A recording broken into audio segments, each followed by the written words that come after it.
Welcome to Sober.Coffee, a weekly coffee chat sharing experience, strength, and hope for anyone on the sober road to recovery. You can download Sober.Coffee weekly on all podcast platforms and check us out on Instagram at Sober.Coffee Podcast and on Twitter at Sober.Coffee Pod. To learn more about us and to help support these sessions, visit online at Sober.Coffee. Here are your hosts, two guys on their own path to recovery, Mike and Glenn. Let's join them at the coffee shop. Mike, Glenn, and Brian the engineer. How you doing? Hey, man. Good morning. Good. Good morning, Brian. Good morning. Look at that, man. He's got his mic on. He's Look got at the hot mic on. Yep. Love that. Love that. Yeah, Brian, Audio Hive. Thank you very much. What else we got? Any business to take care of? Podcast at Sober.Coffee. Let's hear from you. Stand up, send a quick email. We will keep your name anonymous. But love to connect, hear some stories. Let's hear what your favorite episode is, and let us know what you're looking for, how we can help. Right, topic idea. Right. Check out the resource room too. The resource room is pretty good. It's got the writings. Oof. Yeah, the writings. The writings are full of filet mignon, man. Filet mignon. You know, I was just sitting here just real quick, and I saw a picture of my daughter sent me a picture of my granddaughter. I'm just sitting here thinking, you know what? That never would happen without sobriety. No. Yeah. And I'm not just bullshitting. I'm telling you, I would never have talked to her again. And maybe, okay, yes, absolutely, that was the path you were on, that you were never going to talk to her again. However, let's say that the path opened up a little bit, and there was this, connected yet strained relationship, right? Because if you didn't go through the process, distant. Thank you. Yeah. But what I know about you and what I know about me is, I don't have distant relationships with my kids, nor do you today. I mean, I are deeply connected to my kids and grandkids. But I didn't have close relationships before because I wasn't real. Yeah, right. I changed for every conversation. I was a chameleon. Mm-hmm. Now when you're real, it's funny. I was up since 2:30 or whatever it was, and so she's on Eastern time, and she gets up she has a new baby, and so she was up. She texted me like 5. And I responded, and I was already in the car. I sent her a picture of me in the car. I said, go on podcasting. And she sent me a hashtag back. Oh, okay. She goes, purpose. Oh, how cool is that? So she knows, man. I mean, she knows, and she has said, she goes, I can't believe the stuff you still do. Yeah. It still works. And I'm like, well, I said, I keep doing it because it works. Right.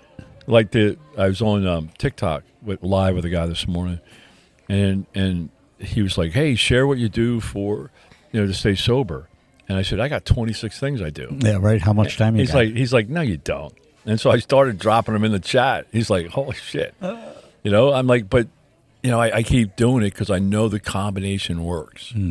10 may not work. Right. All right, so what are we doing, man? What are we doing? Okay, so we got coffee with this, okay? So I'm thinking of maybe a little rapid fire, okay? So we got a lot of caffeine. Here we go, rapid fire. Right, so a little rapid fire. All right, so rapid espresso shots. Yeah. So we're just going to fire off different kind of shots quick questions across the table. And so we have 8 questions, that are common ones that we get out there. And so, we actually get a lot more, but a lot of them are the same ones over and over, so we kind of cut those out. Right. So rapid fire. All right, I'll ask you. Okay, go ahead. Is it okay? Do you mind if I drive? Yep, go ahead. All right. Number 1. Yeah. Sobriety time. Okay. If I have 3 years of sobriety and then drink for 1 day, do I really start over at 0? It's not like I really lost those 3 years, right? That's a great one. I had a dream. Just to let you know, I've seen this like 17 times in the last week. Right. I have dreams about drinking, and typically in my dream, I have this deep sense of, oh shit, now I got to start at 1, right? And again, that's not. I haven't had that dream one time. I've had it at least 10 times. And it's like, oh man, I got to start over at day 1. How am I going to do that, right? Here's my quickie. I think that, we're honest about being honest, right? So if my date is October 18, 2018, that's my date. If I go have a drink or do a gummy or take a hit of somebody's, hot pipe, whatever they got, doob, I'm at 0. I mean, I'm going for day 1, and it's a program of honesty. And who are you being dishonest with? I mean, now here's what I would do, and then I'll bounce it back over to you. Here's what I would do. I would say, well, I had 3 years, but now I've got 7 days. So I would hang on those 3 years for a while. That'd be part of my presentation. Yeah. I had 3 years. Now I got 2 days, right? And Now, that would linger do you say for a that while. qualifier to make yourself feel better? To make myself Okay. feel better, right? From a stature standpoint?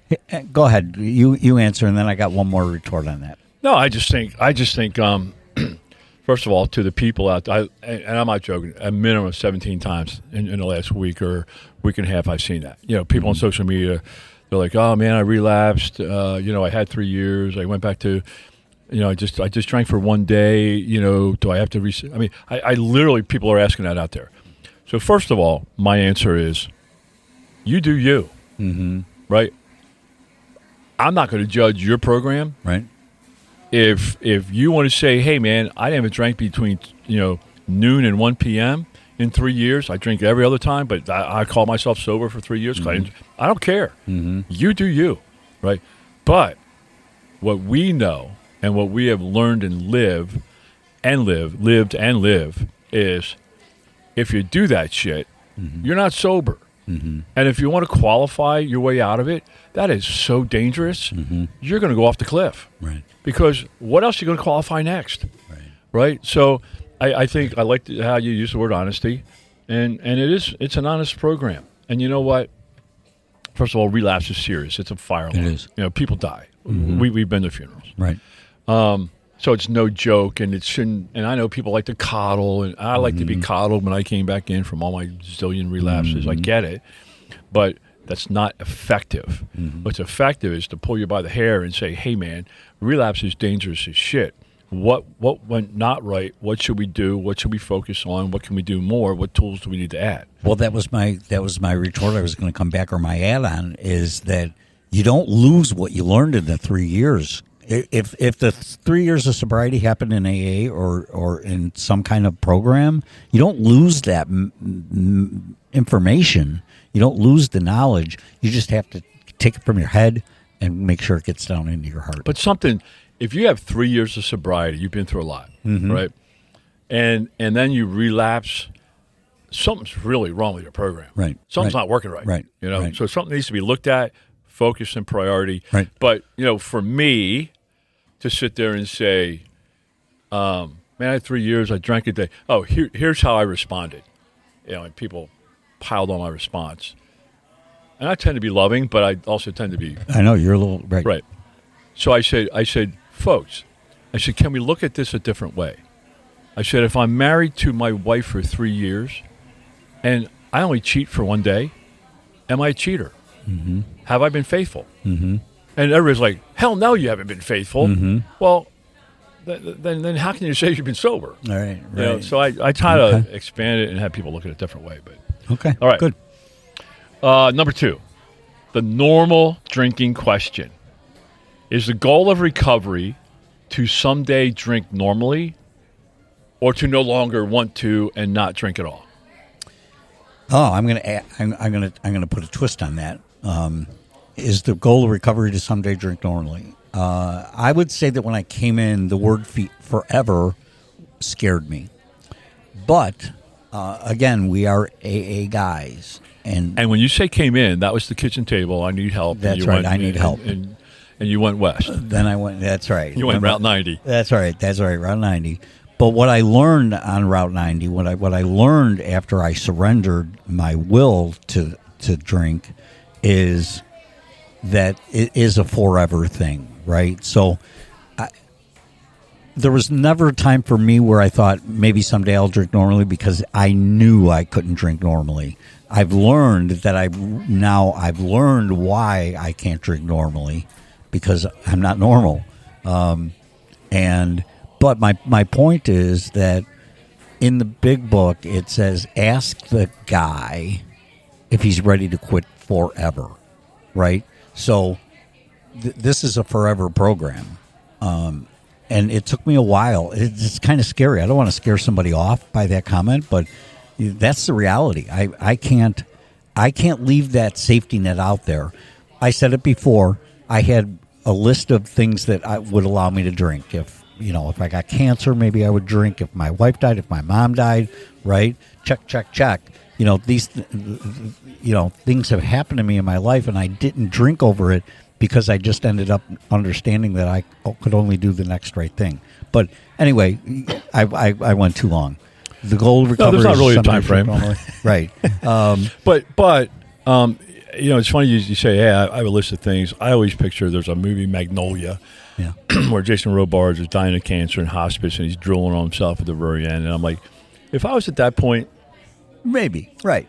I could see myself doing a cranberry and vodka. But, that was probably for the last 5 years. I haven't thought that. No. Because I'm so proud of my sobriety. I'm like, there is absolutely no way I'm hitting that finish line drunk. Yeah, here's what I would. Come on, man. Well, and I don't care what people might think of me if I pick up the drink in my dying days. What I don't want to lose is the clarity. I don't want the morphine in the dying days. I want the clarity that I've been given. I don't like pain. I want the clarity that I've been given over the past 8 years.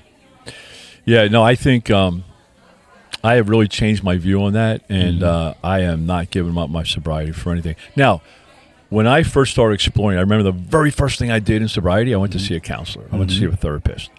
And I remember I was telling him the level of, and I was honest with him. I told him how much I drank. He's like, Glenn. I remember rubbing his hands together in a circular motion. He goes, you're just using booze as a social lubricant.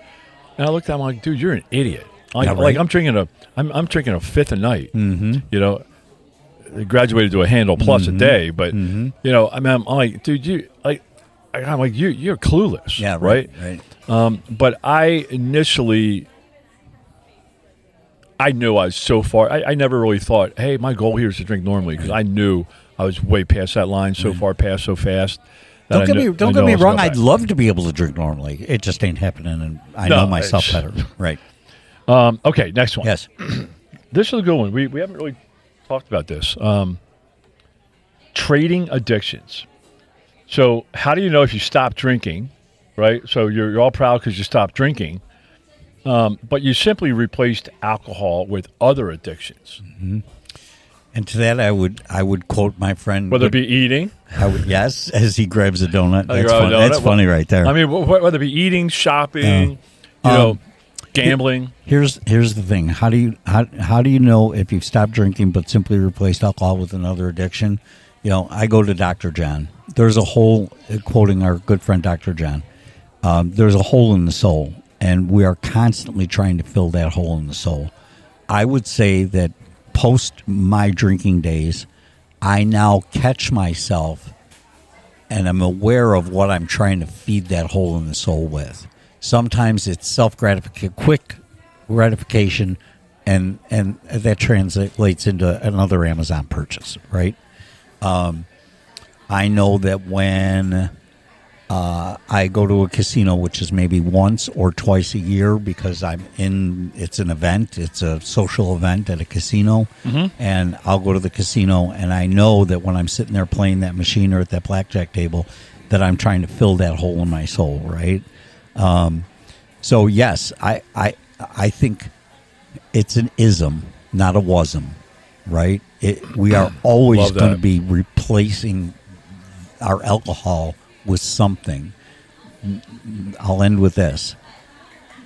What I've tried to point myself down the path of is filling that with spirituality, because that's the purest thing I can put into that hole that isn't going to self-destruct me.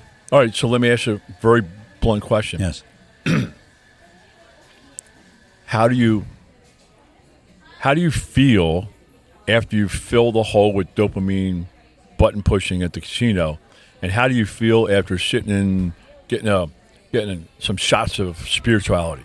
Okay, feels at the slot machine feels really good, and then there's a feeling of pissed offness when you walk away and you're $100 lighter than you walked up to that table, right? So when I fill it with spirituality, when I go to our Monday night groups, and we talk about spirituality for a couple hours, I feel it feels fulfilled and warm and fuzzy, and it carries on.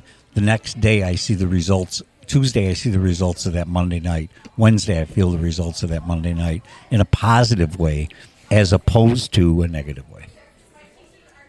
So I just did. How do you catch yourself today? I mean, do you find yourself diving in deep? Oh, yes. Absolutely. With different things? With different things. And some healthy, some not healthy. If it's excessive, is anything healthy? Like people say, "Oh, I go to the gym. That's healthy, right?" But now I go to the gym, 6 days a week for 2 hours a day. Sure. Is that healthy? Right. I don't know. I think each person has to have their own scale. But I think the key thing is being self-aware, right? Mm-hmm. So here's what I am very aware when I get into things. Recently I downloaded one of these blackjack apps, right? How fun. And I deleted it. Yeah, I spent too much. Right. The first day I spent, 40 minutes on it. I'm like, I'm not spending 40 minutes of my life playing this crap, and I'm very aware. So I will fess up to you. This is stupid, but I'm still going to fess up. Okay, go. So there's something I do now. We have listeners, so it's just to remind you, we're not in the coffee shop alone. No, this is hilarious. So, thanks for that, by the way. Okay. No, but I'm full of transparency, just like you. So I've gotten into this thing now. So I have a nervous energy. With the cinnamon balls. Yes, I've already. Yes. So I'm just sitting here right now. My toes are going right. I can feel the current running through my body, right? So I've lost 65 pounds recently. I did it by stopping at work. We have a phenomenal snack bar. And during a meeting, these 3-hour meetings, I get, 17 pretzel rods, two Cokes, 4 payday bars, Smarties. A light snack. Oh, yeah. I was just pound food, and no wonder I was so fat, right? So I got, Tommy to be like my food sponsor, and I really applied that stuff. So anyhow, now I've gotten into these, atomic fireballs, right? The jawbreakers, and they're causing a problem With your teeth. I broke a tooth. Right, there you go. Listen to Brian. Wow. Hey, Brian, the last 3 months, how many fireballs do you think I've eaten? I don't know, a couple big bags. A couple big bags. So what's that for a number? 300. Good guess. Way off. Don't forget, you're talking about Glenn here. 1,440. Wow.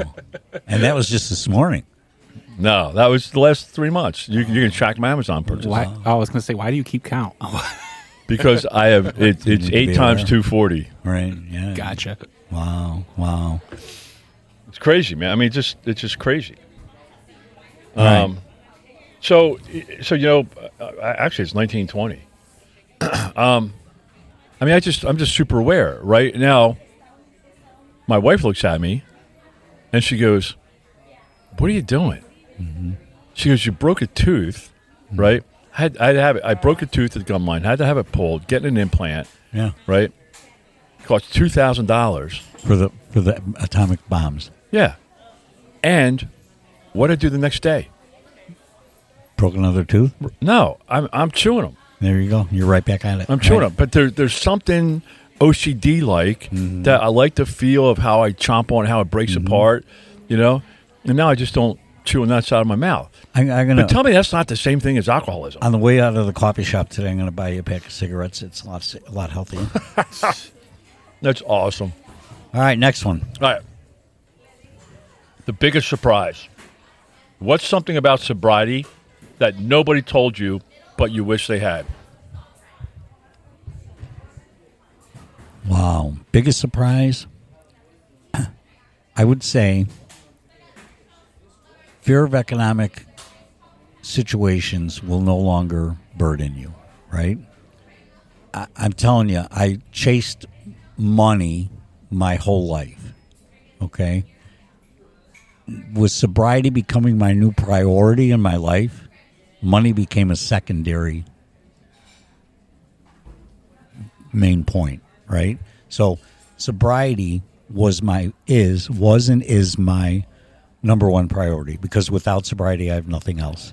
So therefore, I can't use all the mental space for chasing the money, and the money just keeps coming. It comes unexplainably from many forms, and it just, yeah, I would say that. I would say the financial, when you're focused on being a better person, all of a sudden the money that you were chasing is coming even though you're not chasing it. Does that make sense? Yep.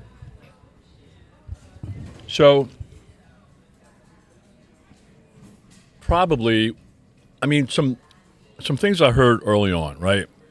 You know, what's something about sobriety that nobody told you, but wish they had? What people told me, I'm not sure if I have a good answer to this question, but what people told me, keep coming back, stick around till the miracle happens. Okay. Sounded cute. Okay. I didn't know what the miracle was, right? And I think the miracle's different for everybody, right? You know, I think the general miracle could be peace, right? And I'm not sure if something about sobriety that nobody told you. I probably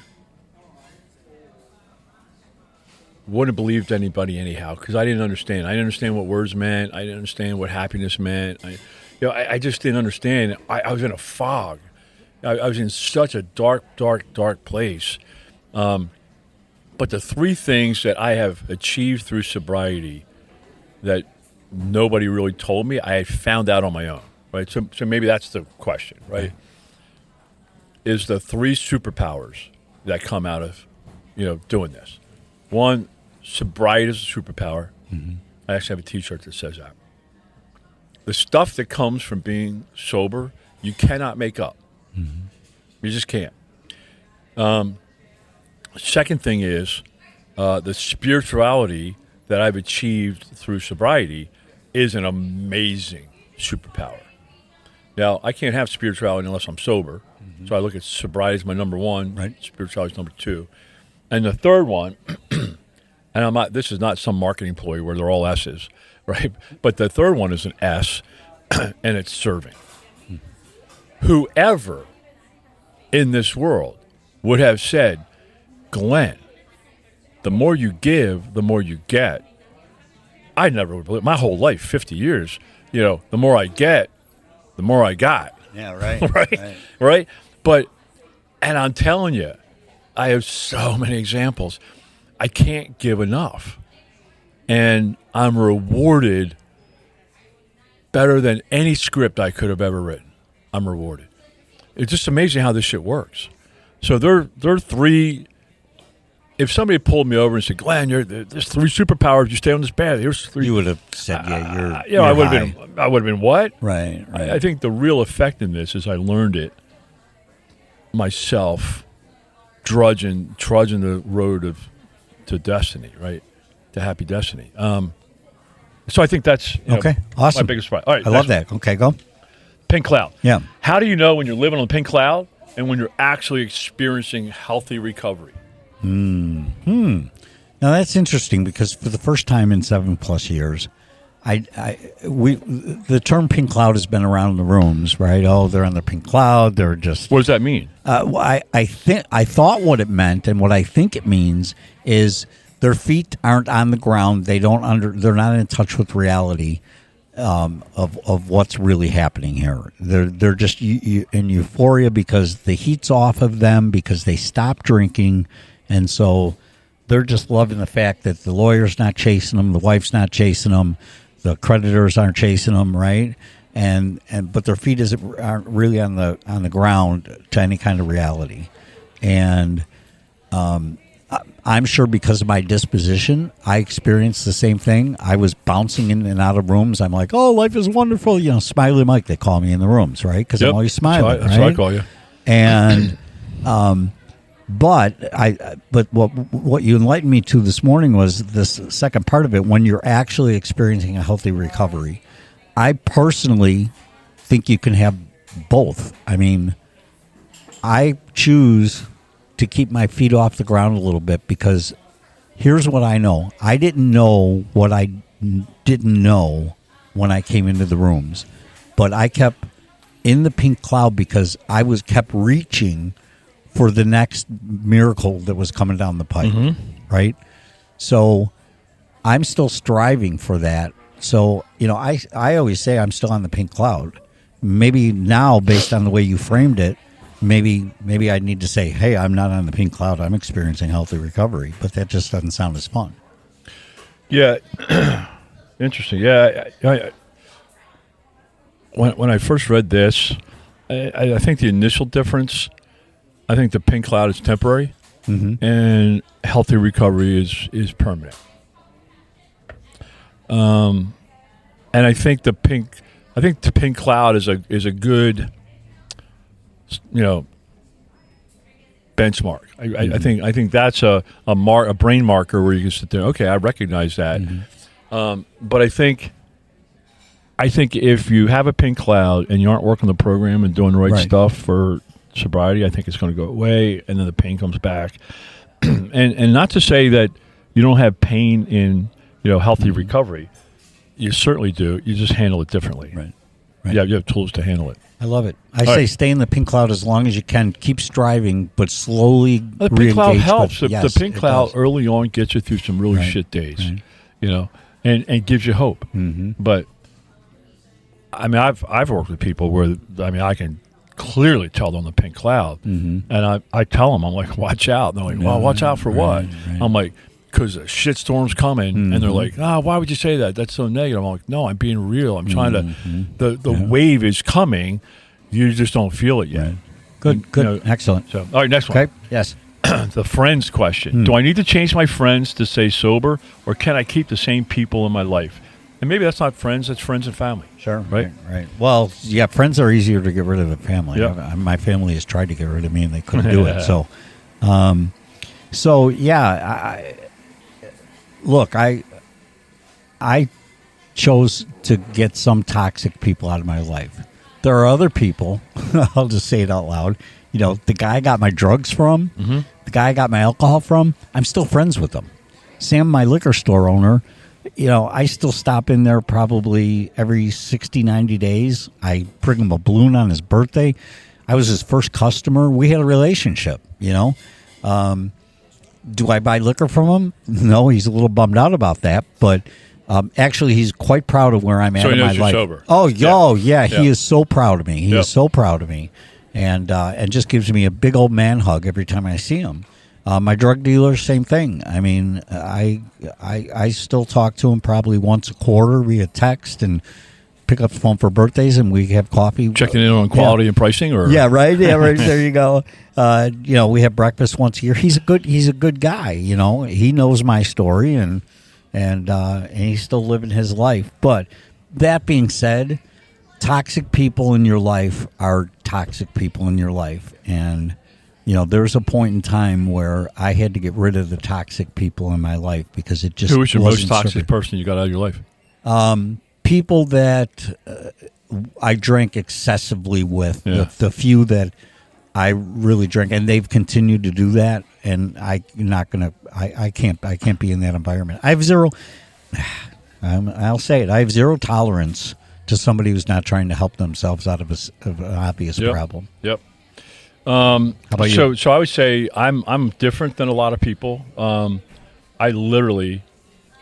In September of 2014, I had 0 people in my life. I had an ex-wife.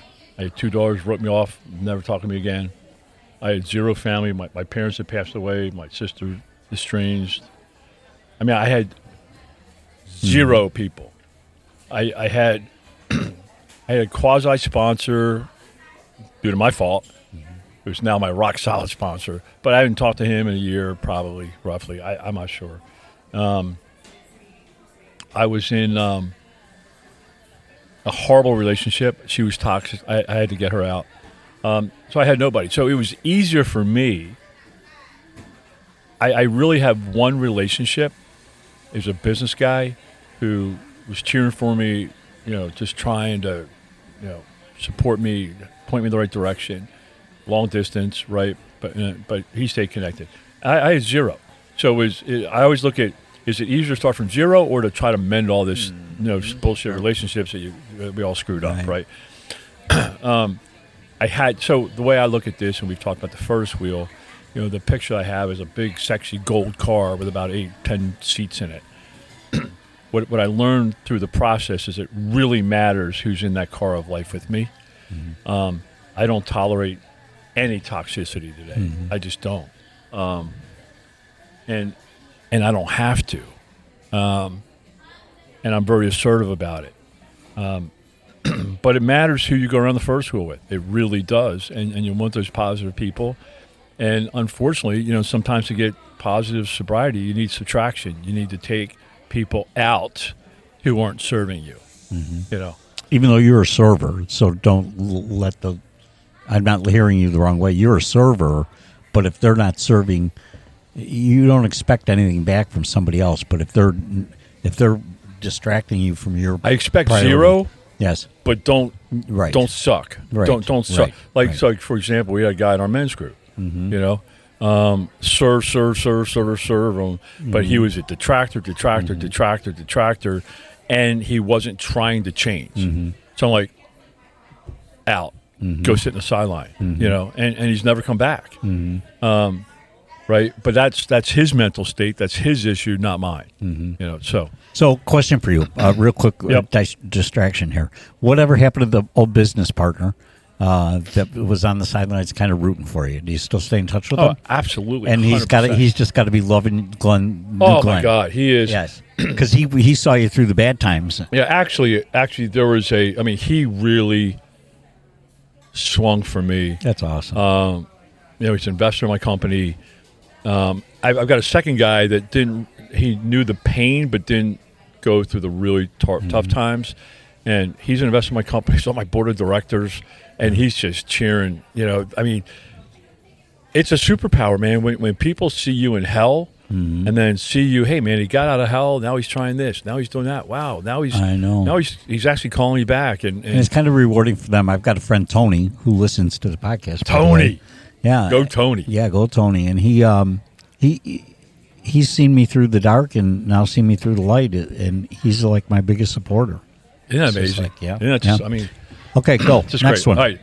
All right, we kind of did the next one. Yeah, we did. So we'll cover it. All right, last one. Is it worth it? If you could go back to the day before you got sober, knowing everything you know now today, would you choose sobriety again, and why? No, I think I'd stay on the same path, Glenn. It was working well for me. I was, the day before I got sober, I was drunk all day. I probably puked 5 times. I didn't eat anything. My wife wasn't talking to me. I had no job. I had 2 friends in my life, the same 2 people I mentioned before, Sam the liquor store guy and my drug dealing friend. And I was miserable, and I felt like my life was about to end. So, yeah, I wanted to continue down that path. Is this a rhetorical question? I'm just wondering. Sounds pretty attractive. So, first of all, I'm going to share a resentment yes. that I have, and especially as you talk about Sam, the liquor store guy. My guy threw me out. Wait, you're a paying customer. I was a very profitable volume customer, and he threw me out. He goes, "You drunk. Me not want you here." Me not want you here. Like in some foreign language. Oh, I'm like, my goodness. I was so offended. I'm still to this day, I'm like. Is he still in business? Go see him. Nah. But that I got thrown out of a bar. Really? Yeah, my bar Marks. I go there at 6:30. They open at 6:30 a.m. They close at midnight, open at 6:30. Nice. So I do 2 full rounds of drunks a day. I go from 6:30 to like noon, totally blitzed. And then I would go home and sleep it off. And about 6, I go back till midnight. So that was my, and they threw you out of there? Yeah, the cops came one day because my girlfriend at the time, Satan, she did a well-being call, right? Oh, so these 2 cops come in, and I'm in a business suit, right, with a laptop. Drunk out of my mind, right? But I could play the part, right? Cops are like, "Hey, man, we got this call, this well-being call, but you look like you're on top of your game. I'm like, she doesn't know what she's talking about. I said, I'm buzzed, but and so They figured that was too much trouble for them, the bar, after the police left. it's exactly what happened. Yeah, right. The guy came up. He goes, Glenn, look, man, we love you. You've been a great customer here. You've been fun to have around. Other patrons don't want the cops coming in here. You got to go. Wow. I was so offended. Yeah, but Okay, so you mentioned one other thing. Yeah. I just shared with my, I'm starting to show with my stepkids, show some snippets, right, of what Glenn was like drinking. And I remember I went 32 days, no food. All I did was drink cranberry juice, vodka, maybe a splash of orange juice here or there. Well, you got some fruits in you. That was good. 32 days. Wow. I mean, and I puked and so Great weight loss program. and then I remember going to the Ritz-Carlton in St. John's. I remember sitting in the pool the first day, beautiful, and then I laid next to the toilet for the next 7 days. Beautiful view. And they brought this big bottle of Belvedere every single day, and all I did was I was in that bathroom. I literally drank in that bathroom on the bathroom floor for 7 days. So you know what? I would take today over that. Today? And for those that are sober curious, I say two things. First of all, go for it because give it a shot. Give it a shot because life is emphatically so much better than it was before. They always say obviously. give it a year, right? Yeah, give it a year. Give it a year, and I'm telling you,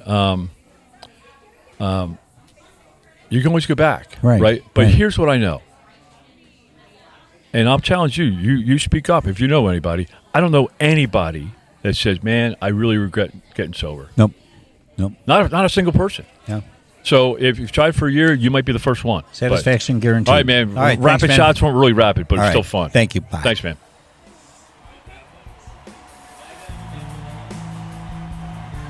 Thanks for joining us for today's coffee chat. To contact the show, email us at podcast@Sober.Coffee. If you need immediate help, the AA hotline is 800-839-1686. The National Suicide Prevention Hotline is 800-273-8255. Remember, Mike and Glenn are sharing their own journey on the path to recovery. Any suggestions, medical or otherwise, are their own experiences and should not be viewed as professional advice. See you next week, and remember, there is a solution. Stay safe in the city of Chicago. Beautiful city.